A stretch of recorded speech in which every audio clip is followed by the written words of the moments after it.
Assalomu alaykum hurmatli ilm o'rganuvchilar. Bugun biz sizlar bilan tashqi burunning qon bilan ta'minlanishi mavzusini ko'rib chiqamiz. Aynan o'sha tashqi burunning qon bilan ta'minlanishida demak muhim ahamiyatga ega bo'lgan arterial va venos qon tomir tizimlari va ularning yo'nalishlari haqida batafsil ma'lumotga vizual tarzda ega bo'lamiz.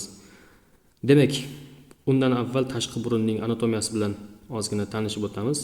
Tashqi burun tashkil topgan burun ildizi radix nazi, burun ustuni yoki ko'prigi ham deymiz, dorsum nazi, burun qanotlari nazi alaris va burun uchi apex nazidan tashkil topgan bo'ladi. Aynan o'sha tashqi burun sohalarini tegishli arterial qon tomirlari qon bilan ta'minlaydi.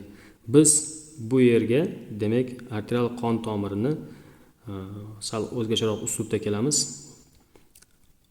Aorta ravog'idan boshlab qaysi qon tomirlari orqali arterial qon tomiri o'tib keladi. Aynan o'shani hozir sizlar bilan gaplashib o'tamiz. Demak, arcus aorta hozir vizual tarzda sizlarga ko'rsatib o'tyapman. Xo'p, bu eslab qolishni va o'rganishni sifatini oshirishga xizmat qiladi deb o'ylayman. Xo'p, demak, arcus aortani ko'rdik. Aynan o'shandan markazdan chiquvchi tarmog'i bor, ya'ni 3 ta tarmoq bo'lib chiqadi, ya'ni ularni bilsangiz kerak. Markazdan chiquvchi tarmog'i arteria carotis communis, ya'ni umumiy uyqi arteriyasi chiqadi. Umumiy uyqi arteriyasi bo'yin umurtqasining 3-4 sohasiga, ya'ni sathiga kelib 2 ga bo'linadi. Bu qaysi arteriyalar? Bular arteria carotis externa va arteria carotis interna. Mana ikkalasini ham ko'rsatdim sizlarga. Agar ko'rish qiyin bo'lgan bo'lsa, mana bunday qilamiz. Demak, bizga kerakli qon tomiri bu arteria carotis externa hisoblanadi. Arteria carotis externa demak davom etadi yuz arteriyasiga, lekin yuz arteriyasigacha ham 2 ta tarmoq chiqaradi. Bu birinchi tarmog'i arteria tiroideya va ikkinchi tarmog'i arteria lingualis. Mana shu joyda turibdi. Yaqinlashtirib ko'rsataman. Endi va 3-tarmog'i arteria facialis. Bu ham demak yuqoriga qarab davom etadi. Bizga endi yuqoriga qarab davom etadigan emas, tashqi burun anatomiyasi bilan yoki qon tomiri bilan qon bilan ta'minlanishi bilan bog'liq bo'lgani uchun bizga faqat yuz arteriyasi kerak. Aynan yuz arteriyasini ko'rib turibmiz mana. Yuz arteriyasi pastki jag'ning qirg'og'i bo'ylab harakatlanib lateral tomondan yuqoriga qarab ko'tariladi va shu ko'tarilish sathida pastki lab tarmog'ini beradi, ya'ni arteria labialis inferior tarmog'ini beradi va yuqoriga chiqib xuddi shuning superior tarmog'ini beradi. Mana ko'rib turibmiz. Arteria labialis superior tarmog'i. Endi tashqi burunning qon bilan ta'minlanishida aynan shu tarmoq bu birinchi hozir o'rganadigan tarmog'imiz hisoblanadi. Arteria labialis superior tarmog'i tashqi burunning uchi, ya'ni apex nazi, burun to'sig'i sohasiga arterial qon berib, vena Kesselbachga davom etadi. Uzr kechirasizlar, arteriya Kesselbach zonasiga davom etadi. Xo'p, keyingi, ya'ni arteria facialisdan keyin davom etadigan tarmog'imiz bu arteria angularis tarmog'i hisoblanadi. Arteria angularis o'zidan 2 ta tarmoq chiqaradi. Birinchi tarmog'i yon arteriya, ya'ni yuzning yon arteriyasi. Bu arteriyaning bitta tarmog'i demak infraorbitalis foraminga kirib ketadi. Xo'p, bizga kerakli tarmoq esa mana bu ya'ni burunning lateral sathini, lateral qismini qon bilan ta'minlovchi ramus lateralis nazi tarmog'i hisoblanadi. Mana ko'rib turibmiz. Endi buning davomida arteria dorsalis bo'lib davom etadi. Uni ko'rdik. Arteria dorsalis tarmog'ining qayerlarni qon bilan ta'minlaydi desak, demak birinchi qisman radix nazi qismini mana ko'rsataman. Radix nazi va asosan esa dorsum nazini qon bilan ta'minlaydi. Arterial qon bilan ta'minlaydi. Endi dorsum nazi qon bilan ta'minlab, arteria dorsalis nazining bir qismi esa arteria oftalmika bilan yuqorida ko'rib turibmiz mana anastomoz hosil qiladi. ko'rsatishga harakat qilyapman sizlar bilan. Mana arteriya oftalmika bilan anastomoz hosil qiladi. Yuqoriga esa arteriya supratraxlaris bo'lib davom etadi. Ko'rib chiqdik, yuz arteriyasi arteriya angularisga davom etdi, arteriya dorsalisga davom etdi va qayeri bilan anastomoz hosil qildi.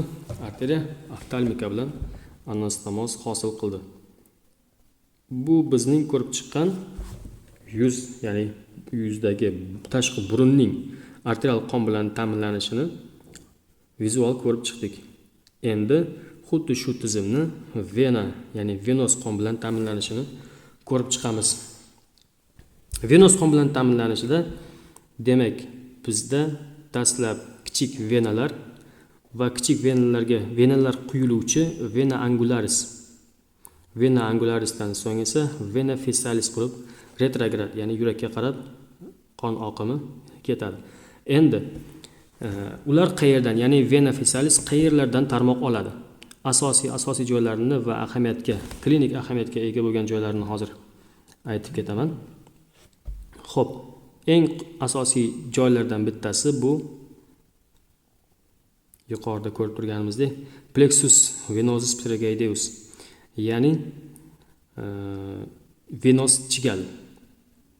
Bu venos chigalning klinik ahamiyati shundan iboratki, mana ko'rib turibmiz, ichkarida joylashgan sinus cavernosus bilan aloqasi bor. Bu yuzning xavfli uchburchagi degan zonani eshitgan bo'lsangiz kerak. Hozir ko'rsataman.